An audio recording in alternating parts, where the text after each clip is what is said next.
Most of my work is inspired by protecting our public lands. I'm sort of known for my national park poster series of quilts and other landscapes based on public lands, and I really like to bring attention to those because of how important saving our public lands is for our future generations.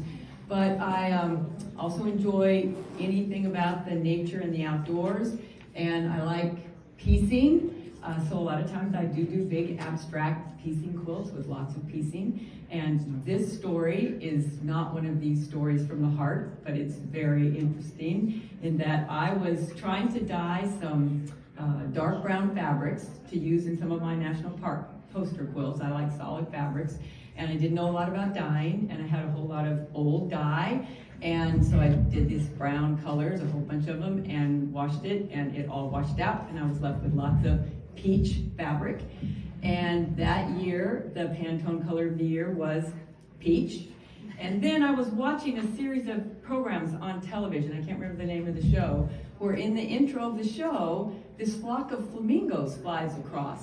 And I'd only seen flamingos in zoos standing on one foot and didn't even realize that they had black wingtips. But flying, you could see the black wingtips.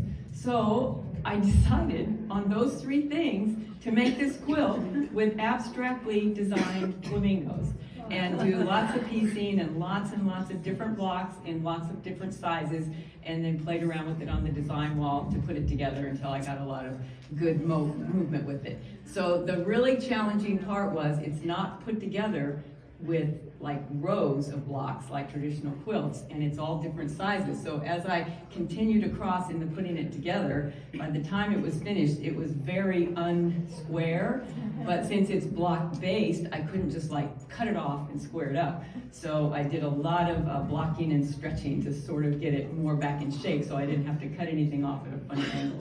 So inspiration, you never know where inspiration is going to come from. And so that's my story. Thank you.